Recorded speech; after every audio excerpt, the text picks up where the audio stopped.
Salam damai dan sejahtera di dalam nama Tuhan Yesus Kristus untuk saudara sekalian dimanapun berada. Firman Tuhan hari ini dari Mazmur 119 ayat 161 sampai 168.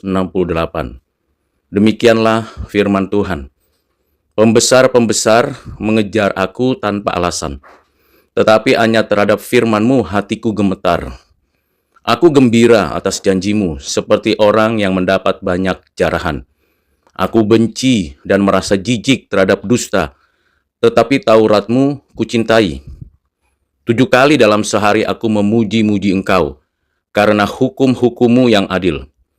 Besarlah ketentraman pada orang-orang yang mencintai Taurat-Mu. Tidak ada batu sandungan bagi mereka. Aku menantikan keselamatan daripada-Mu, ya Tuhan, dan aku melakukan perintah-perintah-Mu. Aku berpegang pada peringatan-peringatan-Mu, dan aku amat mencintainya. Aku berpegang pada titah-titah-Mu dan peringatan-peringatan-Mu, sebab seluruh hidupku terbuka di hadapan-Mu. Demikianlah pembacaan firman Tuhan untuk hari ini. Berbahagialah saudara dan saya yang menyimpan dan yang melakukan firman Tuhan ini dalam kehidupan setiap hari. Saudara yang kekasih di dalam Kristus, pemazmur membuka bagian ini dengan pengakuan yang sangat manusiawi, namun penuh iman. Para pemuka mengejar aku tanpa alasan, tetapi hatiku gentar terhadap firman-Mu. Secara biblika, ayat ini menggambarkan seorang yang beriman namun hidup di tengah tekanan struktural dan politik. Ia tidak pernah gentar terhadap kuasa manusia, melainkan kepada otoritas Allah. Hal ini mencerminkan takut yang bukan karena ancaman, tetapi karena kekaguman dan hormat terhadap kekudusan Allah. Pemazmur menegaskan bahwa otoritas Allah jauh lebih besar daripada ancaman penguasa dunia. Iman yang benar bukanlah ketiadaan rasa takut, melainkan ketakutan yang tertuju hanya pada Allah yang benar. Saudara, pemazmur melanjutkan dengan pernyataan, aku bersuka cita karena janjimu seperti orang yang mendapat banyak jarahan. Secara biblika, metafora ini menunjukkan sukacita spiritual yang luar biasa. Bukan karena kemenangan militer atau kekayaan materi, melainkan karena kebenaran firman Allah yang hidup. Dalam perspektif teologis, ini menggambarkan prinsip sola scriptura sebagai sumber sejati dari sukacita rohani. Firman Tuhan menjadi harta rohani yang tidak ternilai, lebih berharga daripada hasil perang duniawi. Dalam pandangan ini, kita diingatkan, saudara, bahwa hati manusia diperbaharui bukan oleh kemakmuran, tetapi oleh kesadaran bahwa janji Allah dalam firman-Nya lebih pasti daripada segala firman yang manusia capai atau pencapaian dunia ini. Selanjutnya, saudara, ayat ini juga menyatakan, aku benci dan muak kepada dusta, tetapi Taurat-Mu kucintai. Untuk menunjukkan dimensi etis dari iman yang sejati, secara biblika, kebencian terhadap dusta bukanlah sikap fanatik, tetapi ekspresi dari kasih yang mendalam terhadap kebenaran Allah. Hal ini sejalan dengan natur Allah sendiri yang adalah Allah kebenaran. Pemazmur tidak hanya menolak kebohongan sebagai kesalahan moral, tetapi juga melihat sebagai pengkhianatan terhadap realitas ilahi. Cinta terhadap firman Allah menumbuhkan kepekaan etis untuk membedakan antara kebenaran dan kepalsuan dalam kehidupan pribadi dan sosial.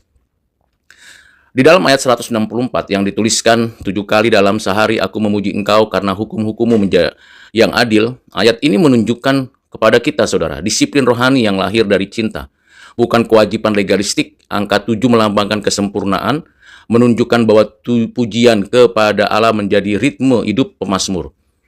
Secara teologis ini menandakan kehidupan yang terus-menerus berorientasi kepada Allah, coram Deo. Dalam tradisi reform, ibadah dan kehidupan sehari-hari tidak dipisahkan. Seluruh aktivitas hidup menjadi pujian kepada Allah.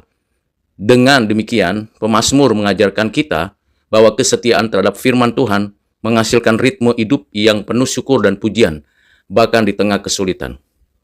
Selanjutnya di ayat 165, demikian bunyinya, besar ketentraman pada orang-orang yang mencintai Taurat-Mu, tidak ada batu sandungan bagi mereka. Ayat ini menyingkapkan prinsip spiritual yang mendalam, kasih terhadap firman yang melahirkan damai sejahtera.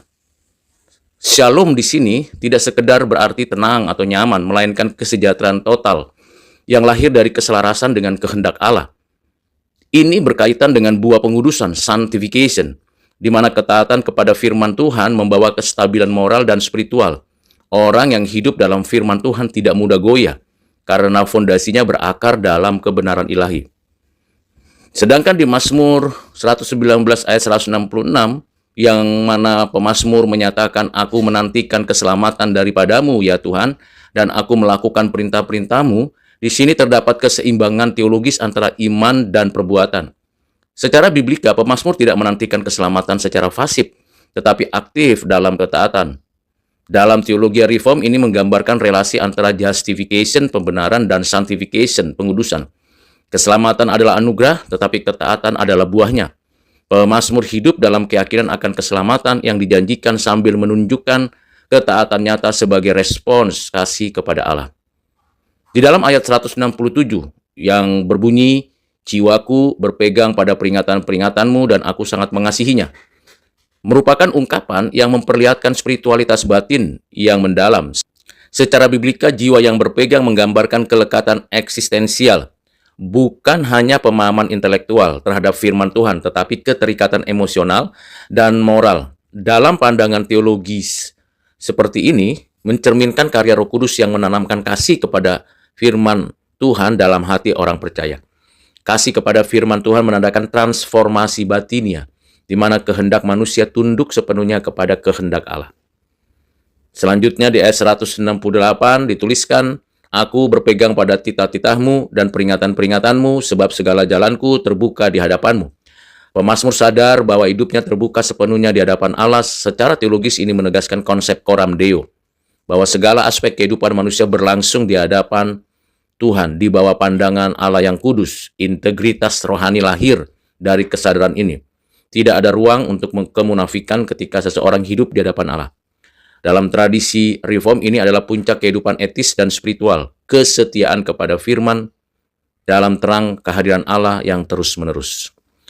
Bagaimana kita, saudara dan saya, menerapkan Mazmur 119 ayat 161 sampai 168 di tengah-tengah bangsa yang plural ini?